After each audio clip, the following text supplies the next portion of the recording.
अपने गुरुजी से कहने लगा कि ये सिखा रहे तो मैंने मेरे से कहता है मेरा बेटा क्या पिताजी राजपाट में कुछ नहीं रखा है और अब तो आप अपना धोती कमंडल उठाओ और सीधे हरिद्वार की यात्रा करो, ये मुझे ये सिखा रहा है। अरे महाराज हमसे भूल हो गई और ये बालक हमने क्या पढ़ाया, ये तो पहले से ही पढ़ाया है और ये तो कुछ सुनते ही नहीं है, पूरे आश्रम का माहौल खराब कर दिया। पर इस बार आपसे हम निश्चित कहते हैं इस बार सुधार देंगे, अब आप हमें सौंप दो इसे। प्रहलाद जी को हिरण्यकश्यपु ने क्रोध करके सौंप दिया, कहा कि इस बार ये नारायण का नाम इसकी जुबान पर भी ना आ जाए, राम का। और ले गए, वहां जाकर खूब पिटाई लगाई। प्रहलाद जी कुछ नहीं बोले और वो जो और दैत्यों के बच्चे थे उन्होंने कहा भाई प्रहलाद एक बात समझ में नहीं आती, इतना तुझे मारा पीटा फिर भी तुझे दर्द नहीं हुआ और तू नाम नहीं छोड़ता है, भगवान का नाम लेता है, ये तूने सीखा कहाँ से? तो प्रहलाद जी ने कहा कि जिस समय मेरी मैया के गर्भ में मैं था उसी समय मेरी मैया का हरण देवराज इंद्र ने किया था। मेरे पिताजी तपस्या करने गए थे, मेरी माँ कयादु का हरण करके इंद्र महाराज ले जा रहे थे, उसी समय देवर्षि नारद जी को दया आई और वो मेरी माँ को छुड़ाकर घर ले आए। घर लाकर आश्रम पर रखा और वहां देवर्षि नारद प्रतिदिन महाभारत की कथा, रामायण जी की कथा, भागवत जी की कथा, अनेक पौराणिक प्रसंग मुझे सुनाते थे मेरी मैया को, और मैं मेरी मैया के गर्भ में ये सब सुनता रहता था। जन्म होते ही मुझ पर नारद जी के संस्कार पड़े और नारद जी को ही मैंने गुरु बनाया। तो अब आपसे भी निवेदन है, देखो कितनी सुंदर बात है। प्रहलाद जी कह रहे हैं ये बात, हम तो कह नहीं रहे, कि मैं मेरी मैया के गर्भ में था तब मेरी मैया को नारद जी कथाएं सुनाते थे और मैं सुनता था।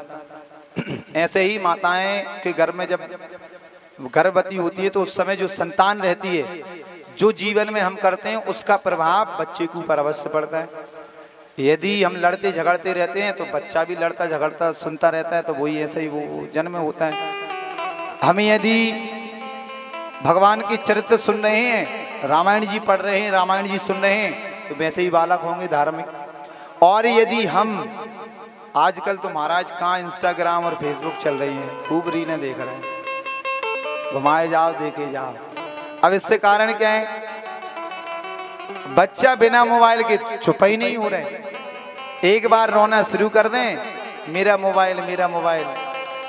रक्षा दीदी कोई बालक बोल रहा था, बोलो राधे राधे। तो इसका अर्थ क्या है कि भाई जब हम जैसे संस्कार बच्चे में देंगे वैसे ही संस्कार इस जीवन में आते हैं, हमारे बच्चों पर पड़ते हैं। हमारे घर परिवार का कैसा माहौल है, जो देख रहे हैं बच्चे बाहर आकर भी वही करते हैं, क्योंकि कच्ची मिट्टी की तरह होते हैं। उन्हें जिस घड़ा बनाना है घड़ा बना दो, ईंट बनाना है ईंट बना दो, जो बनाना है कच्ची मिट्टी का बना दो, खेल खिलौने आदि। उसी प्रकार बच्चे होते हैं, जो संस्कार उनमें डालोगे वो डल जाते हैं। तो इस प्रकार प्रहलाद जी ने कहा कि मेरे गुरु तो नारद जी हैं।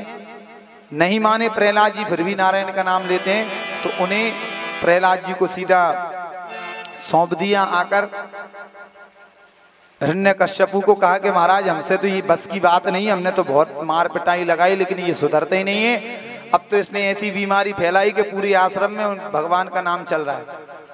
कहा कि अब इस मूर्ख दुष्ट को मेरी नजरों से दूर कर दो, इसे नीचे फेंक दो। तो विशाल पर्वतों पर से प्रहलाद जी को नीचे फेंका, वहां से बचकर आए प्रभु की कृपा से। एक दिन विष दिया गया प्रहलाद जी को मारने को, विष भी अमृत के समान बन गया। काल कोठरी में बंद रखा, 1 महीने तक भोजन नहीं दिया गया। कहा कि इस तरह ये मर जाएगा, मेरे बैरी दुश्मन का नाम नहीं लेगा। तब भी प्रहलाद जी वहां से भी हरि शरणम कहते हुए बाहर निकल आए। अब एक दिन कहा कि बता तेरा भगवान कहाँ है, अब मैं तुझे छोड़ने वाला नहीं, तू हर जगह से बच के आता है। तो होलिका आ गई कि भैया तुम चिंता क्यों करते हो, मैं इसे मारूंगी। कैसे मारेगी बहन? बोले मुझे ऐसा वरदान है, अग्नि मेरा कुछ नहीं बिगाड़ सकती। उस पे ऐसा वस्त्र था, उसे उड़कर बैठ जाए तो अग्नि काम नहीं करती थी। चिता बनवाई और कहा कि मैं प्रहलाद को गोद में लेकर बैठूंगी, प्रहलाद जलकर भस्म हो जाएगा, फिर कैसे बचेगा, हर जगह से बचकर आता है। चिता बनाई, चिता पर होलिका बैठी। अब जितने भी प्रहलाद जी के जितने मित्र थे उनकी माती सब रो रही थी, और प्रहलाद जी प्रसन्न होकर होलिका की गोद में बैठ गए। क्योंकि उन्होंने एक बार क्या देखा था, नगर भ्रमण करने गए तो एक कुमारन बेचारी रो रही थी। उन्होंने पूछा, देवी जी आप क्यों रो रही हैं? बोले क्या बताऊं महाराज, मैंने ये आवा लगा दिया है बर्तनों का और इनके बीच बर्तनों में मैंने देखा कि बिल्ली के बच्चे हैं। अब मैं क्या करूं, कैसे उनको बचाऊं? इसमें अग्नि प्रकट हो गई। अब वो नहीं बचेंगे तो बेचारी रात भर वो भाई भगवान से आस लगाए बैठी रही। और अंत क्या हुआ, अगले दिन जैसे ही उस अबे की अग्नि शांत हुई, खोल कर देखा उसके 4-5 बीच के जो बर्तन थे वो सारे बर्तन कच्चे रहे और उन तक एक आंच भी नहीं पहुंची। ये चरित्र जब प्रहलाद जी ने अपनी आंखों से देखा तो उन्हें ये विश्वास था कि मैं भगवान का नाम ले रहा हूं, मेरा कुछ नहीं बिगड़ेगा। और जाकर बैठ गए होलिका की गोद में। होलिका ने जैसे ही अग्नि प्रकट की, अग्नि प्रकट हुई तो प्रहलाद जी भगवान का स्मरण करने लगे। मारने वाला है भगवान, बचाने वाला है भगवान, मारने वाला है भगवान, बचाने वाला है भगवान।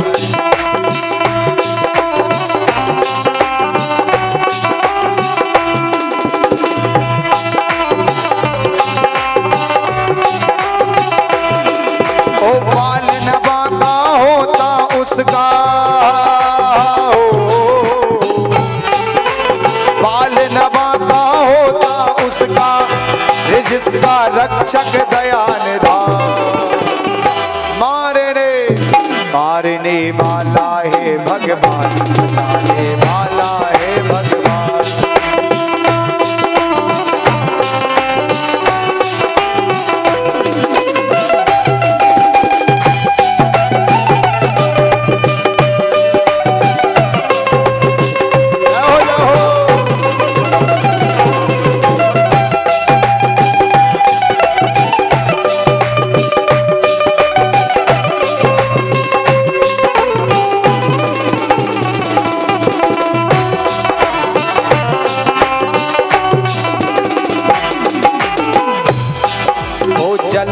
अग्नि आकाश पवन पर, वो जल थल अग्नि आकाश पवन पर, केवल उसकी सत्ता और हर इच्छा के बिना यहाँ पर हिल न सके एक पत्ता।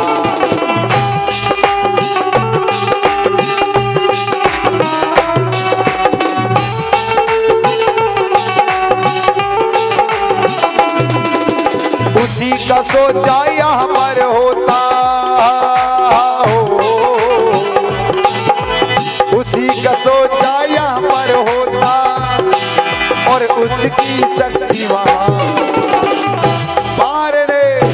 मारने वाला है भगवान, बचाने वाला है भगवान।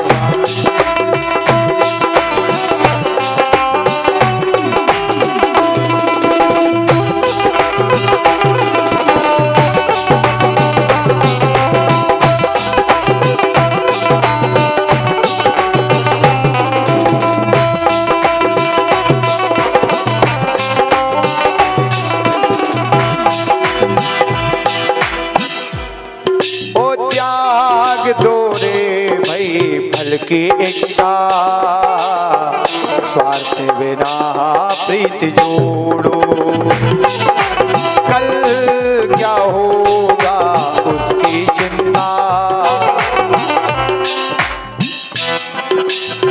कल क्या होगा उसकी चिंता,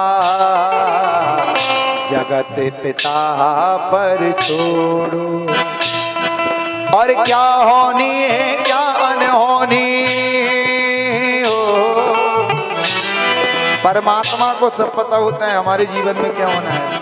प्रहलाद जी कहते हैं और क्या होनी है क्या अनहोनी, और उसको सबका ज्ञान।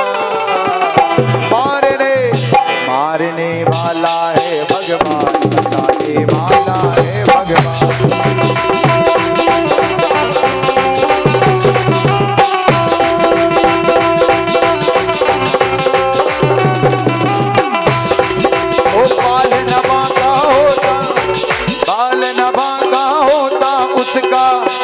जिसका रक्षक दयान धान। मारने वाला है भगवान बचाने वाला